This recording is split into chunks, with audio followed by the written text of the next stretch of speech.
Hello everyone, welcome to SGI online class 6 Hindi medium subject Hindi language chapter 18 मुहावरे और लोकोक्तियाँ।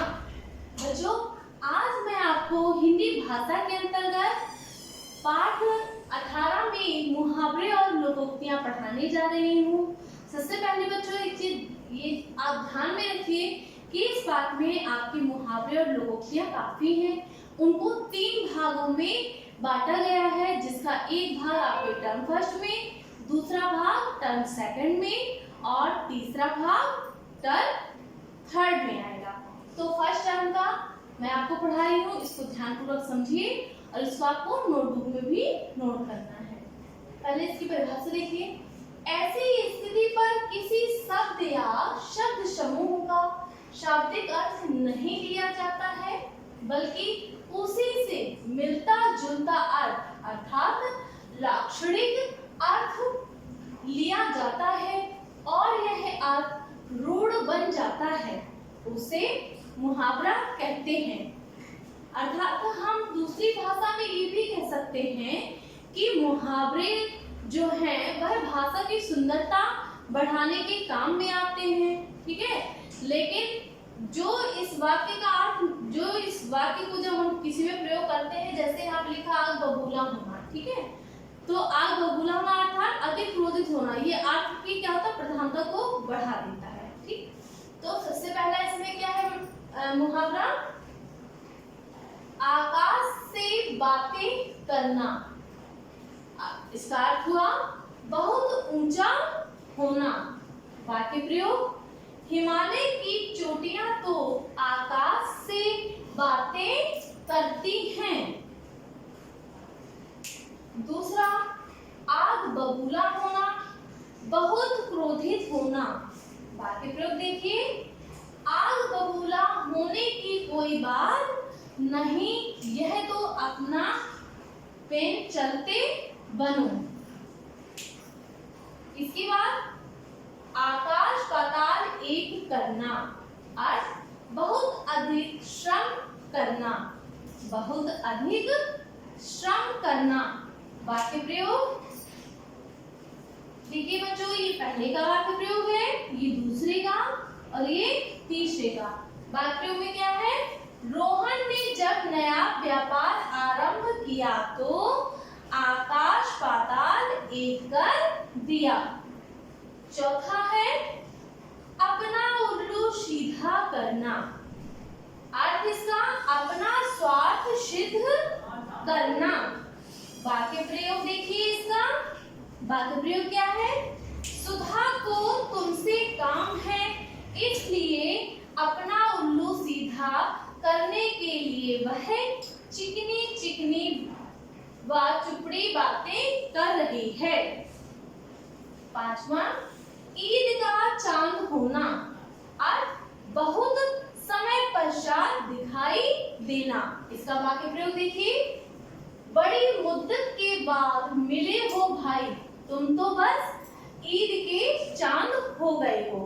अर्थात जब कोई काफी समय बाद मिलता है तो उसके लिए यही मुहावरा अधिकतर लोग प्रयोग करते हैं, आप तो ईद के चांद हो गए हो।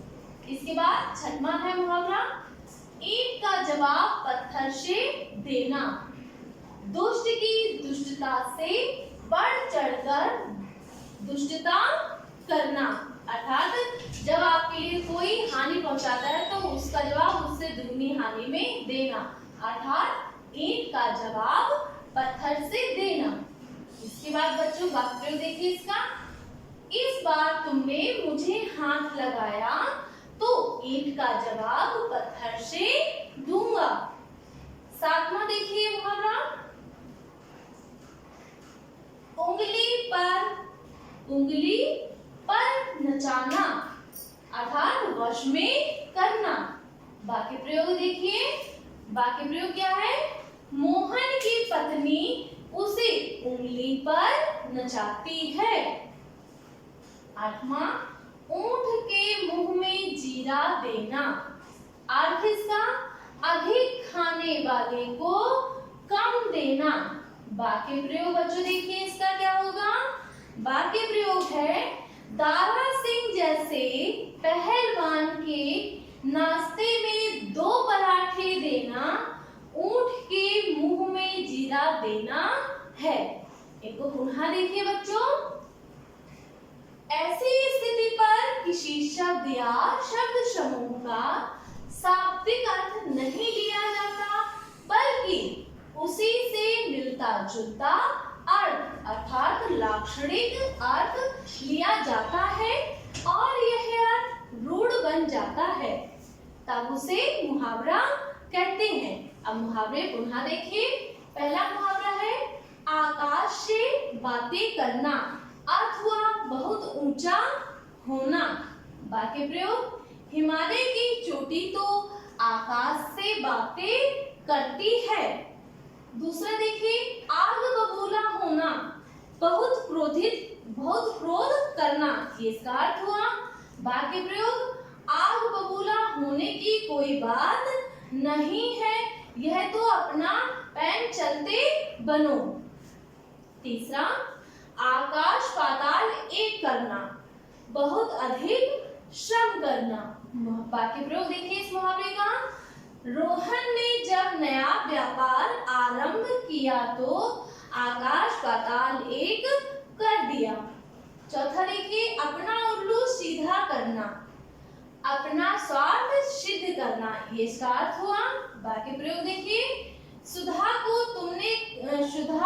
तुमसे काम है इसलिए अपना उल्लू सीधा करने के लिए वह चिकनी चुपड़ी बातें कर रही है। पांचवा देखिए ईद का चांद होना, अर्थ इसका बहुत समय पश्चात दिखाई देना।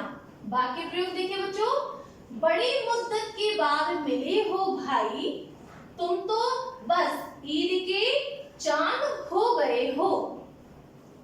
छठवां देखिए ईंट का जवाब पत्थर से देना, अर्थ दुष्ट की दुष्टता से बढ़ चढ़कर दुष्टता करना।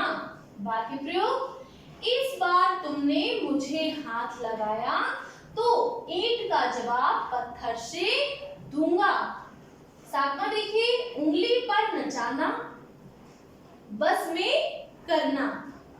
वाक्य प्रयोग मोहन की पत्नी उसे उंगली पर नचाती है। आठवां देखिए ऊंट के मुंह में जीरा देना, अधिक खाने वाले को कम देना। वाक्य प्रयोग दारा सिंह जैसे बलवान के नाश्ते में 2 पराठे देना ऊंट के मुंह में जीरा देने के समान है। इसके आगे के मुहावरे देखिए बच्चों। चकमा देना, अर्थ धोखा देना। वाक्य प्रयोग जीव कतरे ने सिपाही को ऐसा चकमा दिया कि वह मुंह देखता रह गया। 10वां देखिए घी के दिए जलाना, अर्थ प्रसन्नता प्रकट करना। वाक्य प्रयोग भारत के स्वतंत्र होने पर घी के दिए जलाए। अगला देखिए मुहावरा गुदड़ी का लाल, अर्थात निर्धन परंतु गुड़ी। लाल बहादुर शास्त्री तो गुदड़ी के लाल थे। अगला देखिए कान भरना, अर्थ चुगली करना। वाक्य प्रयोग चापलूस लोग सदा किसी ना किसी के विरुद्ध अधिकारियों के कान भरते रहते हैं। अगला मुहावरा है चिकना घड़ा, अर्थ निर्लज्ज जिस पर किसी बात का असर ना हो। बाकी प्रयोग देखिए उस पर किसी भी सीख का कोई प्रभाव नहीं पड़ता, वह तो चिकना घड़ा है। पुनः देखिए इनको चकमा देना, धोखा देना। बाकी प्रयोग जीव कतरे ने सिपाही को ऐसा चकमा दिया कि वह मुंह देखता रह गया। घी के दिए जलाना, प्रसन्नता प्रकट करना, अर्थ है इसका। वाक्य प्रयोग भारत के स्वतंत्र होने पर घी के दिए जलाए। अगला देखिए मुहावरा गुदड़ी का लाल, अर्थ निर्धन परंतु गुड़ी। वाक्य प्रयोग लाल बहादुर शास्त्री तो गुदड़ी के लाल थे। इसके बाद देखिए नेक्स्ट, कान भरना, इसका अर्थ चुगली करना। चापलूस लोग सदा किसी ना किसी के विरुद्ध अधिकारियों के कान भरते रहते हैं। आखिरी देखिए, चिकना घड़ा, अर्थ निर्लज, जिस पर किसी बात का असर ना हो। वाक्य प्रयोग, उस पर किसी भी सीख का कोई प्रभाव नहीं पड़ता, वह तो चिकना घड़ा है। तो बच्चों आज के लिए इतना काफी है। आप अपने नोटबुक में ये मुहावरे लिखेंगे और इनको याद करेंगे। Thank you students.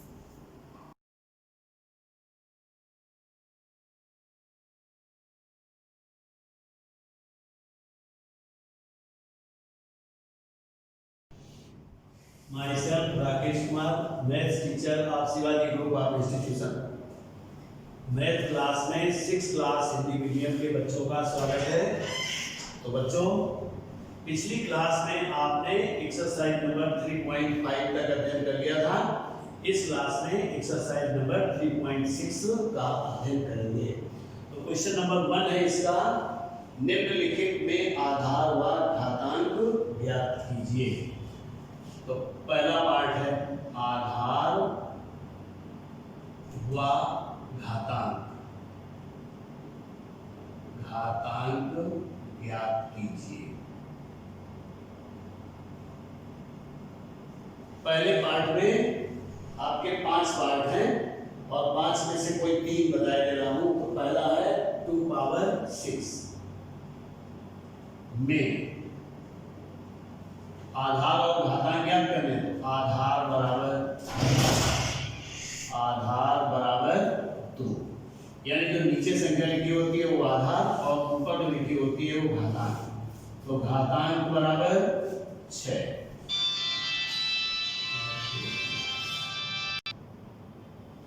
तो 2 पावर 6 में आधार व घातांक बनाना था। तो आधार बराबर जो नीचे लिखा है वो आधार हो गया, तो आधार बराबर 2 और घातांक बराबर 6। सेकेंड पार्ट में भी में आधार बराबर जो नीचे लिखा है यानी -2, ये आधार हो गया, और घातांक बराबर 4। तो इस प्रकार से इसमें आपके 5 पार्ट हैं। 5 पार्ट बड़े आसानी से आप कर सकते हैं, केवल घातांक और आधार बताना है। अब क्वेश्चन नंबर 2। क्वेश्चन नंबर 1 में सभी एक जैसे हैं। क्वेश्चन नंबर 2 का फर्स्ट पार्ट है। इसमें कहा निम्नलिखित को घात रूप में लिखिए, यानी अब ये फैक्टर में लिखा होगा।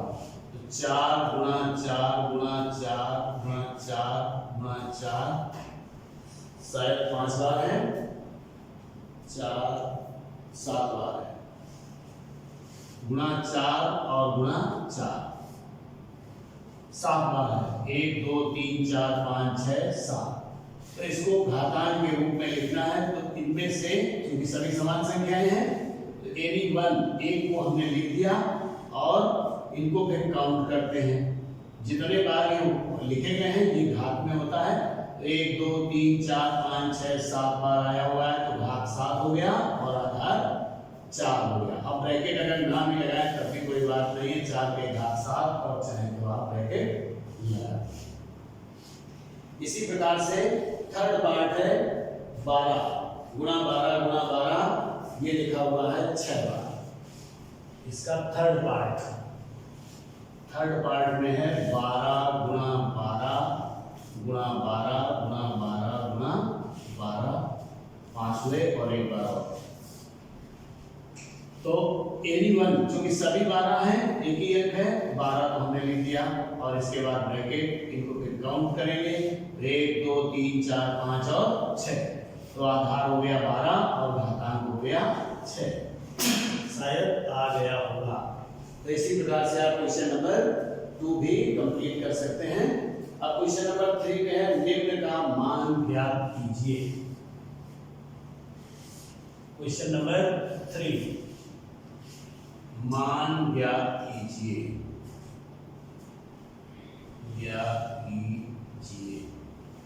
फर्स्ट पार्ट है इसका 40 के घात में 2, 40 के घात में 2 बराबर, इसका मतलब हो गया 40 का 2 बार गुना, यानी 40 गुना 40 बराबर।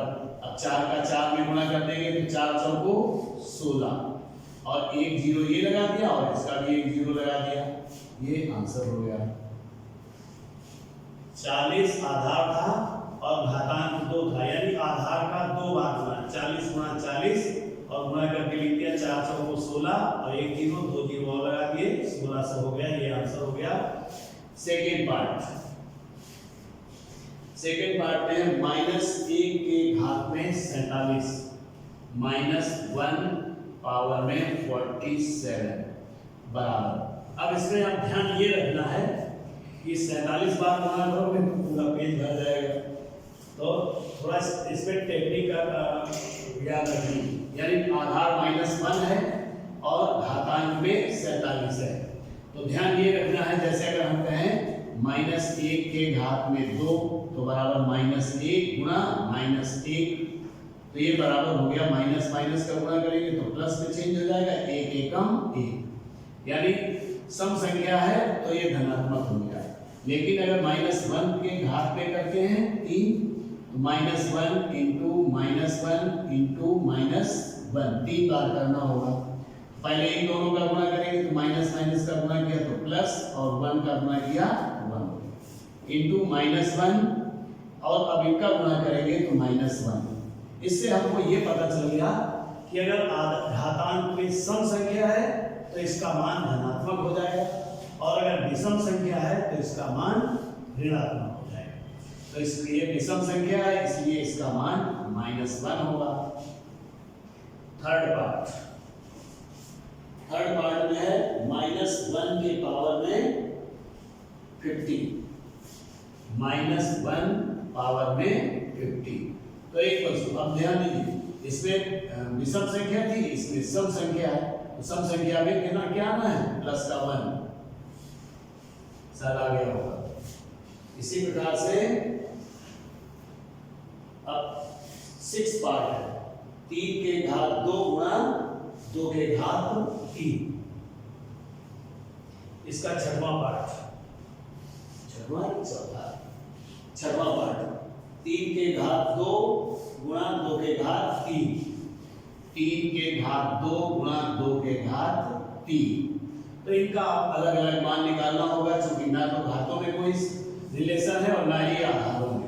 तो 3 के घात 2 का मान हो गया 3 गुणा 3 और गुणा 2 के घात 3 का मान, यानी 2 को 3 बार गुणा करना है, यानी 3 गुणा 3 इसका मान हो गया और 2 गुणा 2 गुणा 2 3 बार इसका मान हो गया, तो ये हो गया 9 गुणा 8, 3 तिरका 9, 2 दूनी 4 दूनी 8 बराबर 9 बटे 72, ये इसका आंसर हो गया।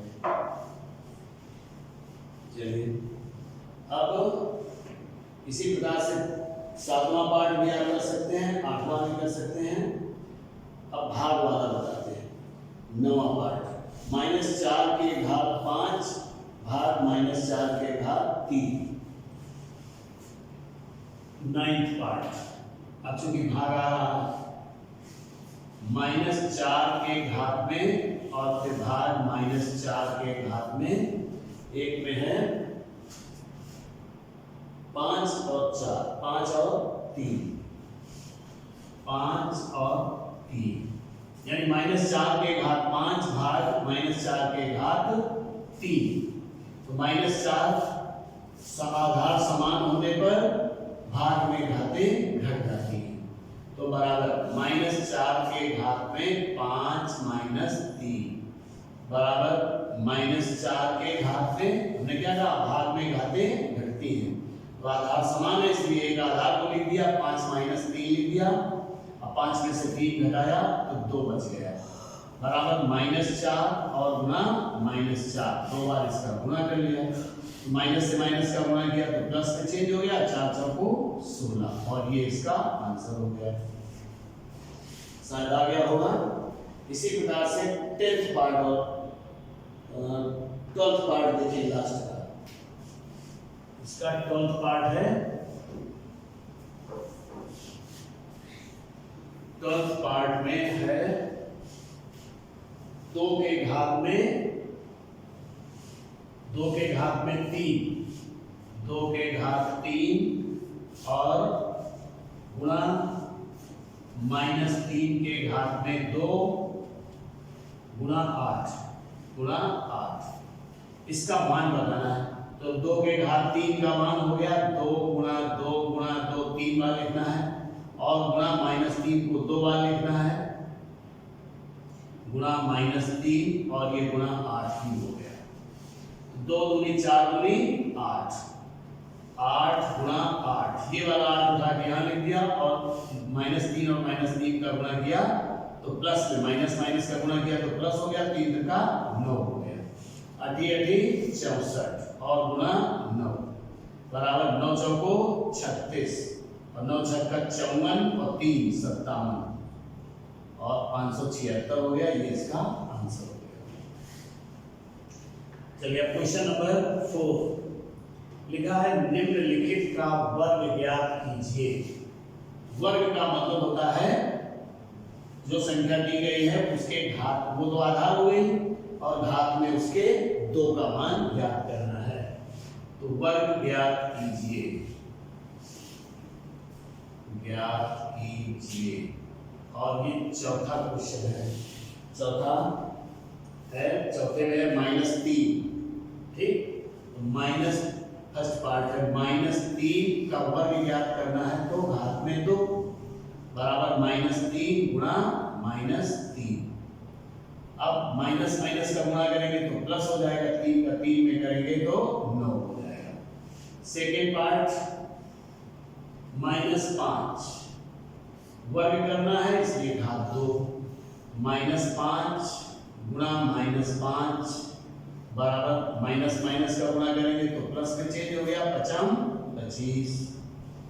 इसी तरीके से -9 तीसरा, -9 के घात में तो -9 गुणा -9, माइनस से माइनस को गुणा किया तो प्लस हो गया, 9 9 81। इसी प्रकार से है 12 चौथा पार्ट, 12 का स्क्वायर, 12 गुणा 12 बराबर 12 का 12 में गुणा करेंगे तो 12 12 हम 144। आप नहीं कर पा रहे हो तो 2 का पहले करिए, फिर 1 का कर दीजिए और जोड़ दीजिए, 144 आ जाएगा। क्वेश्चन नंबर 5, क्वेश्चन नंबर 5 में है निम्नलिखित का घन ज्ञात कीजिए। तो वर्ग का मतलब है घात 2 और घन का मतलब है घात 3। क्वेश्चन नंबर 5, घन ज्ञात कीजिए, ज्ञात कीजिए। पहला पार्ट है फर्स्ट पार्ट 5 का घन ज्ञात करने का मतलब है, घन का मतलब है घात 3, वर्ग का मतलब था घात 2, घन का मतलब है घात 3। तो बराबर 5 को 3 बार गुणा कर दें, 5 गुणा 5 गुणा 5 और बराबर, अब 5 का 5 में करेंगे तो कितना होगा 25 और ये 5 रह गया यहाँ लिख दिया, फिर बराबर 25 पंचे 125। ये इसका आंसर हो गया। सेकेंड पार्ट -4, इसका भी घन करना है तो घन का मतलब घात 3 फिर बराबर -4 गुणा -4 और गुणा -4, 3 बार गुणा करना। तो -4 और -4 का गुणा करेंगे तो माइनस से माइनस का करेंगे तो प्लस हो जाएगा, और 4 का 4 में करेंगे तो 16 हो गया और गुणा -4 बराबर। अब 16 का 4 में करेंगे तो 16 चौको 64, लेकिन ये माइनस का है तो प्लस और माइनस का गुणा करेंगे तो माइनस होगा और ये इसका आंसर हो गया। 2 पार्ट इसके और हैं, वो आप स्वयं कर सकते हैं। चलिए क्वेश्चन नंबर 6,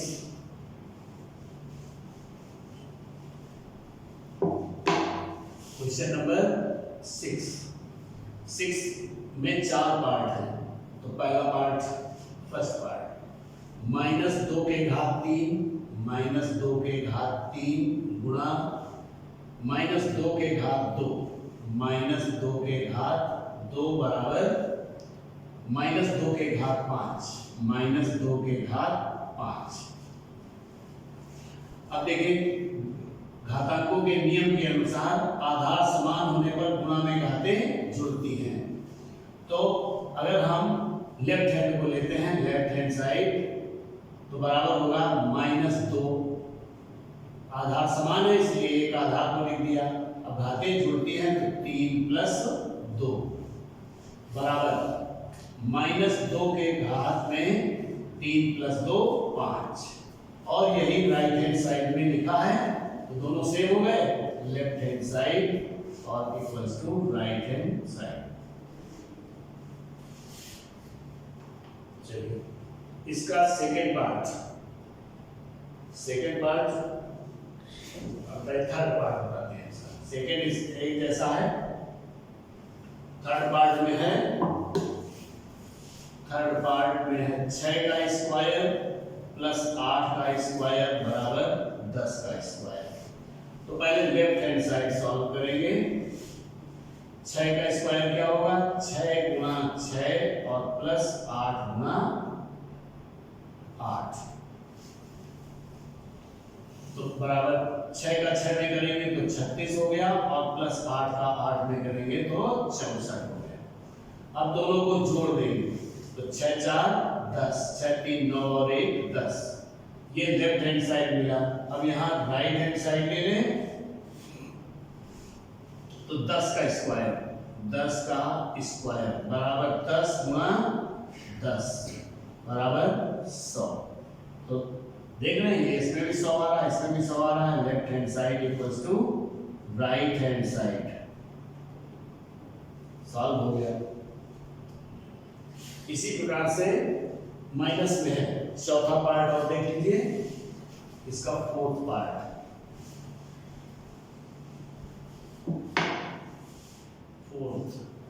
फोर्थ पार्ट में है 15 का स्क्वायर माइनस 12 का स्क्वायर, 15 का स्क्वायर माइनस 12 का स्क्वायर बराबर 9 का स्क्वायर। तो फिर लेफ्ट हैंड साइड ले, पहले लेफ्ट हैंड साइड में हुआ 15 का स्क्वायर, तो 15 गुणा 15 माइनस 12 गुणा 12।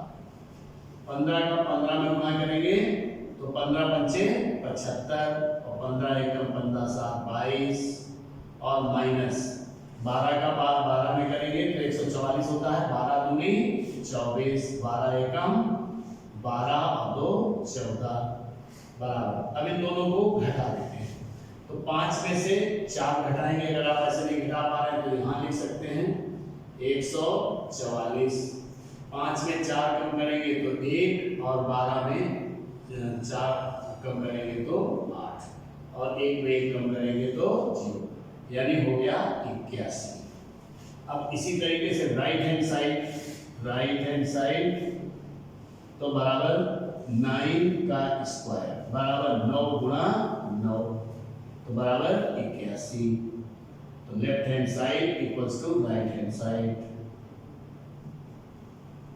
Right hand side. इसका एक पार्ट रह गया, वो आप स्वयं कर सकते हैं। तो बच्चों, आपने एक्सरसाइज नंबर 3.6 के क्वेश्चन नंबर 6 तक अध्ययन कर लिया है। क्वेश्चन नंबर 7 से अगली क्लास में अध्ययन करेंगे। Thank you.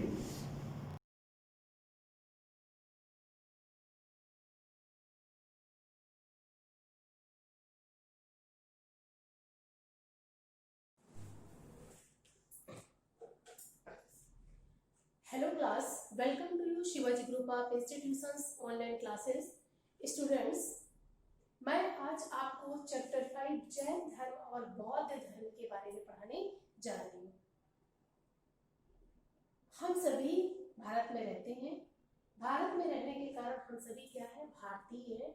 और भारत में भी अलग अलग धर्म माने अलग अलग धर्म के लोग रहते हैं। हिंदू धर्म, जैन धर्म, मैंने आपको पिछले वीडियो के माध्यम से पढ़ाया था कि भारत में 8 तरह के धर्म पाए जाते हैं या 8 तरह के धर्मों के लोग रहते हैं। तो आज मैं आपसे जैन धर्म और बौद्ध धर्म के बारे में डिस्कस करूंगी। तो हम और आप देखते हैं कि छठी शताब्दी ईसा पूर्व भारत देश कर्मकांडों से पूर्ण, भारत देश में क्या है, कर्मकांड, माने भारत देश कर्मकांडों से पूर्ण तथा कठोर जाति प्रथा को मानने वाला बन गया था। माने छठी शताब्दी तथा ईसा पूर्व तक भारत क्या था, भारत एक पूर्ण कर्मकांडों का तथा पूर्ण कठोर जाति का देश बन गया था। माने यहाँ जाति व्यवस्था जो थी वह बहुत अधिक प्रबल थी। माने जाति के अनुसार ही लोग यहाँ पर बटे हुए थे। तो जाति व्यवस्था जो थी वह बहुत ही कठोर हो गई थी। यहाँ के जो कर्मकांड थे वह पूरी तरह से लोगों को प्रभावित कर रहे थे। इस व्यवस्था को देखते हुए या यहाँ इस व्यवस्था से निपटने के लिए कुछ यहाँ ऐसे व्यक्ति भी थे, परंतु यहाँ कुछ ऐसे भी व्यक्ति पैदा हुए या इन ऐसे भी व्यक्तियों ने, महान व्यक्तियों ने जन्म लिया जिन्होंने ईश्वर यानी ज्ञान का प्रसार किया। माने जिन लोगों ने ज्ञान, क्योंकि लोग क्या थे उस समय तक, यानी छठी शताब्दी और ईसा पूर्व तक भारत में क्या था, अज्ञानता अधिक थी। अज्ञानता अधिक होने के कारण लोगों में कर्मकांड पर विश्वास करते थे। कर्मकांडों से ज्यादा वो अंधविश्वास से पूरी तरह से लिप्त हो गए थे। उनमें कठोर जाति के प्रति कठोर विश्वास हो गया था और कठोर जाति व्यवस्था के कारण यहाँ के जो लोग थे वह पूरी तरह से बट गए थे। उस समय लोगों में ज्ञान का प्रसार करने के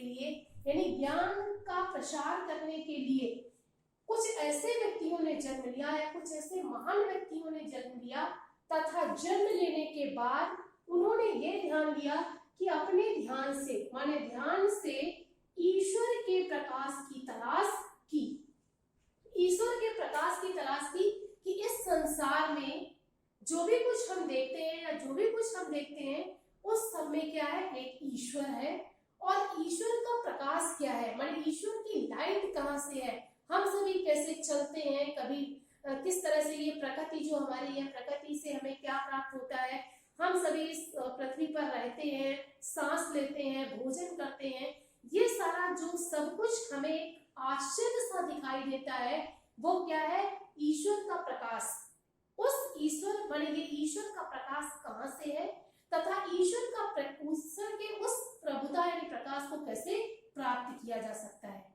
इस तरह से कुछ ऐसे महान विभूतियां थी जिन्होंने भारत में जन्म लेकर भारत के लोगों में ज्ञान का प्रसार किया तथा यह सारा जो ज्ञान था वो उन्होंने ईश्वर के प्रकाश से प्राप्त किया।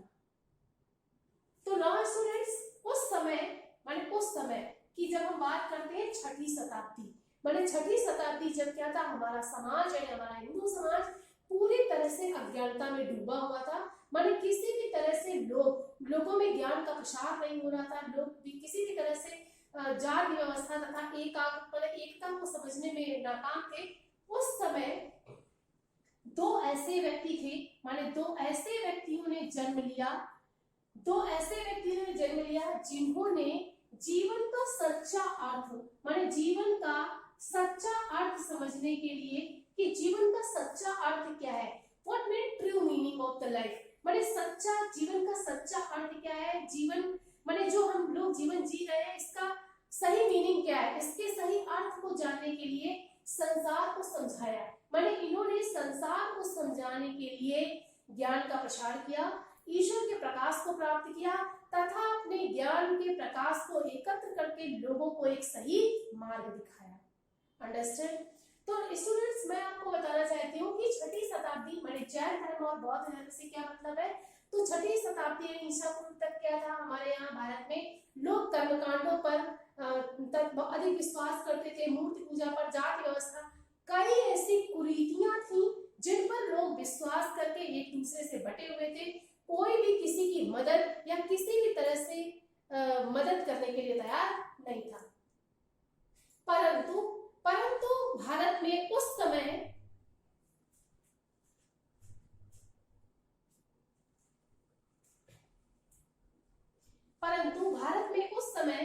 दो ऐसे महान व्यक्तियों ने जन्म लिया जिन्होंने इस संसार को बताया कि जीवन का सच्चा अर्थ क्या है। माने जीवन का सच्चा अर्थ, जो हम लाइफ जी रहे हैं, जो जीवन हम जी रहे हैं, उसका संसार में आने का रीजन क्या है, माने हम दुनिया में क्यों आए हैं, या हमारा सांसारिक जीवन क्या है।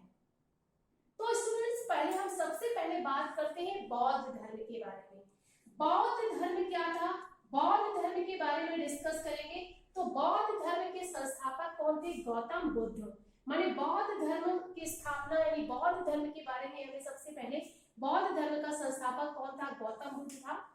गौतम बुद्ध का वास्तविक नाम सिद्धार्थ था। माने गौतम बुद्ध का जो वास्तविक नाम था यानी ट्रू नेम्स, जो उनका वास्तविक नेम जो था वो क्या था? सिद्धार्थ था। गौतम बुद्ध का जन्म लुम्बिनी माने लुम्बिनी में हुआ था, जो कपिल वस्तु के पास में है। माने गौतम बुद्ध का जन्म कपिल वस्तु माने कपिल वस्तु के लुम्बिनी नामक स्थान में हुआ था। गौतम बुद्ध बचपन से ही एक विचारशील माने गौतम बुद्ध बचपन से एक विचारशील बालक थे तथा हमेशा अपनी विचारों में ही डूबे रहते थे। माता पिता ने जब गौतम बुद्ध को विचारों में डूबा हुआ देखा तो माता पिता ने इस विचारशील बालक को सांसारिक जीवन से बांधने के लिए इन्होंने बहुत ही कम उम्र में इनकी यशोधरा माने यशोधरा नाम की एक लड़की से इनका विवाह करवा दिया गया। इट मीन्स गौतम बुद्ध की पत्नी का नाम यशोधरा था और उस सांसारिक जीवन में जीने के साथ साथ गौतम बुद्ध के एक पुत्र पैदा हुआ जिसका नाम राहुल था। माने गौतम बुद्ध यानी बौद्ध धर्म के संस्थापक गौतम बुद्ध थे। गौतम बुद्ध का वास्तविक नाम सिद्धार्थ था। गौतम बुद्ध का जन्म कपिल वस्तु में लुम्बिनी नामक स्थान में हुआ था। गौतम बुद्ध बचपन से विचारशील होने के कारण माता और पिता के मन में शंका होने से इनका बहुत ही प्रारंभिक एज में यानी कम एज में इनका विवाह एक यशोधरा नाम की राजकुमारी के साथ कराया गया था तथा उस सांसारिक जीवन में जीने के साथ इनके एक पुत्र यानी राहुल पैदा हुआ तथा 29 यानी 29 माने 29 वर्ष में यानी 29 वर्ष की आयु में गौतम बुद्ध ने अपना घर छोड़ दिया था। गौतम बुद्ध ये माना जाता है कि गौतम बुद्ध का मन सांसारिक जीवन में बिल्कुल नहीं लगता था। उन्हें अपने राजमहलों की विलासिताओं, सांसारिक जीवन तथा बाहरी जितने भी आनंद थे उनसे कोई भी उन्हें आनंद नहीं मिलता था। वह अपने राजमहल से बाहर जाकर बगीचे में बैठकर एकांत में केवल वह ईश्वर के बारे में सोचते थे। इसलिए उन्होंने संसार का उद्धार करने के लिए 29 वर्ष की आयु में घर छोड़ दिया था। उनके जीवन में सबसे बड़ा बदलाव माने उनके जीवन में जो सबसे बड़ा बदलाव आया था वो उन्होंने 4 वर्षों के बाद था कि जब वह एक बार अपने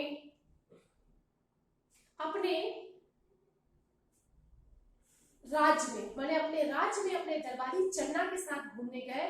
तब उन्होंने देखा कि सबसे पहले उन्होंने एक बीमार व्यक्ति को देखा। बीमार व्यक्ति को देखने के बाद उनके मन में ये शंका थी कि जब एक व्यक्ति इस संसार में रहते हुए इन तकलीफों को भोग रहा है, माने बीमारी क्या है। उन्होंने चन्ना से प्रश्न किया बीमारी क्या है, ये मनुष्य को क्यों आती है, इससे क्या होता है। तो चन्ना के जो उत्तर थे वो कि बीमारी मनुष्य का एक अंग है। बीमारी भी मनुष्य को समय पर आती है और इससे मनुष्य को क्या होती है, तकलीफ होती है, पीड़ा होती है। दूसरा दृश्य उन्होंने एक माने बीमार व्यक्ति को देखने के साथ साथ उन्होंने एक मृत या जीर्ण व्यक्ति को देखा था जो झुककर चल रहा था। तो गौतम बुद्ध का प्रश्न था कि ये झुका हुआ है जीर्ण व्यक्ति कौन है। तो चन्ना ने उन्हें उत्तर दिया कि ये बुढ़ापा है और समय के साथ साथ सभी को आता है। बुढ़ापा एक क्या है, मनुष्य की एक जीवन माने एक जीवन की एक पीढ़ी है जो सब जीवन के एक अंग है जो उसके माने एक एज के बाद आएगा ही। एक वृद्ध व्यक्ति को देखने के साथ गौतम बुद्ध ने एक मृत व्यक्ति को देखा था। मृत व्यक्ति को देखने के बाद उन्होंने एक चन्ना से प्रश्न किया कि ये कौन है, तो उन्होंने कहा ये मृत्यु है, ये हर व्यक्ति को आती है और व्यक्ति संसार से चला जाता है। तो जो चार दृश्य थे माने जो दृश्य थे जो उन्होंने देखे थे, इन चार दृश्यों को देखने के बाद उनके जीवन में पूरी तरह से बदलाव आ गया था। माने वह संसार के सच्चे अर्थ को या जीवन के सच्चे अर्थ को जानना चाहते थे कि जीवन क्या है, जीवन का क्या मूल्य है, जीवन के बारे में कैसे समझा जा सकता है। अंत में उन्होंने सोचा था कि सभी कठिनाइयों से मुक्ति माने उन्होंने सोच लिया था कि इन सभी कठिनाइयों से मुक्ति पाने के लिए माने उन्होंने इन सभी कठिनाइयों से मुक्ति पाने के लिए उन्होंने ये निश्चय किया कि वह जीवन के सच्चे अर्थ को जानेंगे। इसलिए वो बौद्ध गया में पीपल यानी बौद्ध गया जो क्या है, बौद्ध गया में पीपल के पेड़ के नीचे माने पीपल के पेड़ के नीचे अपने प्रश्नों के उत्तर पाने के लिए ध्यान लगाकर बैठ गए थे। माने पीपल के पेड़ के नीचे कि जो प्रश्न उनके मन में है, जीवन क्या है, जीवन का अर्थ क्या है, जीवन में कष्ट क्यों है, जीवन में इन कष्टों से कैसे उबरा जा सकता है, इन प्रश्नों के उत्तर पाने के लिए उन्होंने कई वर्षों तक ईश्वर का ध्यान किया था और कई दिनों तक ईश्वर का ध्यान किया और 49 माने 39 दिन बाद उन्हें ज्ञान प्राप्त हुआ। माने 39 दिन बाद उन्होंने बौद्ध गया में ज्ञान प्राप्त किया और तभी से वह बुद्धा माने उसी समय से वह बुद्धा नाम से जाने लगे। माने उनका नाम उस दिन से बुद्धा माने बुद्धा पड़ गया था। और बुद्धा शब्द का शाब्दिक अर्थ होता है प्रबुद्ध।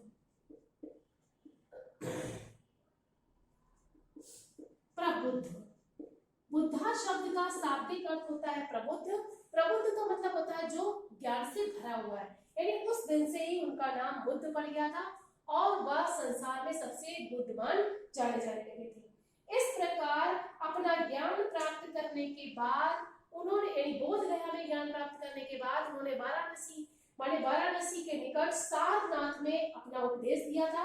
उन्होंने समस्त जीवन को शिक्षा प्रदान की थी कि वह अपना जीवन माने जीवन जीने का अर्थ क्या है ये समझे, तथा उन्होंने कहा था कि उन्होंने अपने जितने भी उन्होंने जो ज्ञान दिया था वो पाली भाषा में दिया था जिससे सभी लोग इसे अच्छी तरह समझ सके। माने गौतम बुद्ध ने बौद्ध गया में ज्ञान प्राप्त करने के बाद अपने ज्ञान को बढ़ाने के लिए उन्होंने वाराणसी के निकट सारनाथ में लोगों को ज्ञान दिया था और लोगों को ज्ञान पाली भाषा में दिया था जिससे सभी लोग आसानी से समझ सके। गौतम बुद्ध की मृत्यु 483 ईस्वी में यानी 483 ईसा पूर्व कुशीनगर में हुई थी। माने ईसा पूर्व कुशीनगर में हुई थी। फिर से देख लीजिए, गौतम बुद्ध को बौद्ध गया में 49 माने 39 दिन बाद ज्ञान प्राप्त हुआ था। तभी से उनका नाम बुद्धा माने बुद्धा जाना जाने लगा और बुद्धा शब्द का शाब्दिक अर्थ प्रबुद्ध होता है। तथा उन्होंने अपने जो भाषा में उन्होंने वाराणसी के निकट सारनाथ में उन्होंने ज्ञान दिया था जो पाली भाषा में दिया था जिससे सभी लोग अच्छी तरह से समझ सके। गौतम बुद्ध की मृत्यु 483 ईसा पूर्व कुशीनगर में हुई थी। तो स्टूडेंट्स, मुझे आशा है कि आज मैंने आपको धर्म क्या है, धर्म के बारे में बताया तथा भारत में किस तरह से हमारे धर्म का प्रसार हुआ तथा आज मैंने आपको बौद्ध धर्म का संस्थापक कौन था, बौद्ध धर्म के संस्थापक गौतम बुद्ध थे, गौतम बुद्ध के बारे में डिस्कस किया है। मुझे आशा है कि आपको ये टॉपिक समझ में आ गया होगा। स्टूडेंट्स, मैं आगे के टॉपिक्स आपको अगले वीडियो के माध्यम से पढ़ाऊंगी। Thank you for attending this class.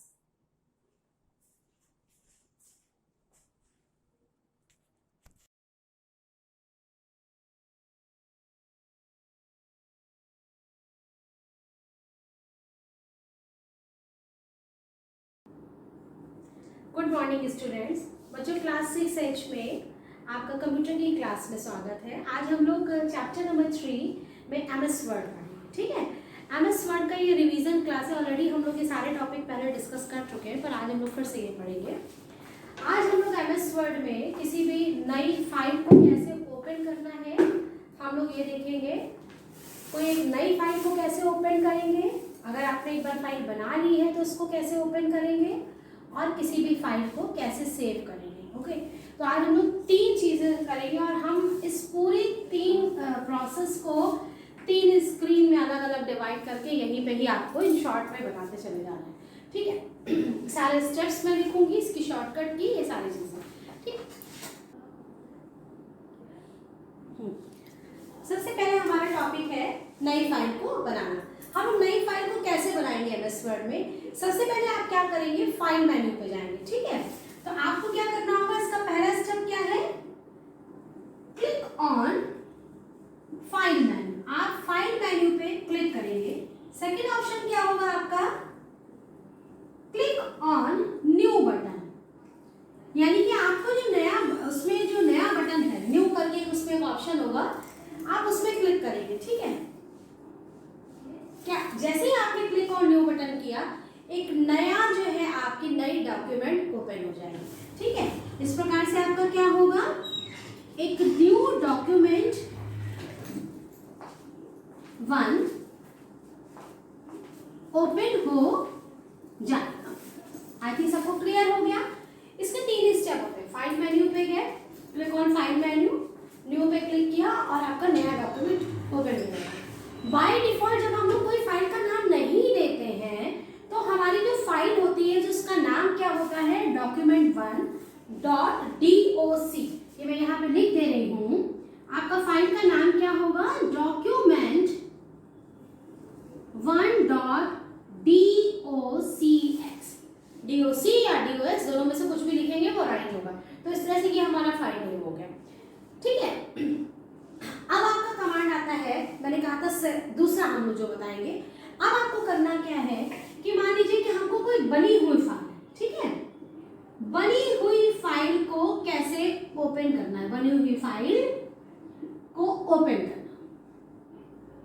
ठीक, हम लोग बनी हुई फाइल को कैसे ओपन करेंगे, इसके लिए आप लोग क्या कमांड करेंगे, हम लोग फिर से क्या करेंगे, क्लिक ऑन फाइल मेन्यू, यानी कि आप लोग क्या करेंगे, पहला स्टेप क्या होता है, फाइल मेन्यू को पर हम लोग क्लिक करते हैं,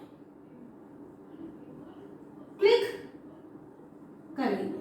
पहली चीज हमारा फाइल मेन्यू पे हम लोग क्लिक करेंगे। उसके बाद आप जब फाइल मेन्यू पे क्लिक करते हैं, ठीक है, तो ध्यान से देखिएगा, जैसे ही हम लोग फाइल मेन्यू पे क्लिक करेंगे तो इसमें सारे ऑप्शंस आएंगे, new, open, close, save and save as. ठीक, और लास्ट में आपका एग्जिट और प्रिंट ऑप्शन सब इसी में ही होते हैं। हम लोगों ने ये वाला ऑप्शन यूज कर लिया, अब हम लोग ये वाला ऑप्शन यूज करेंगे, यानी कि फाइल मेन्यू को ओपन करने के बाद हम लोग किस पे क्लिक करेंगे, क्लिक ऑन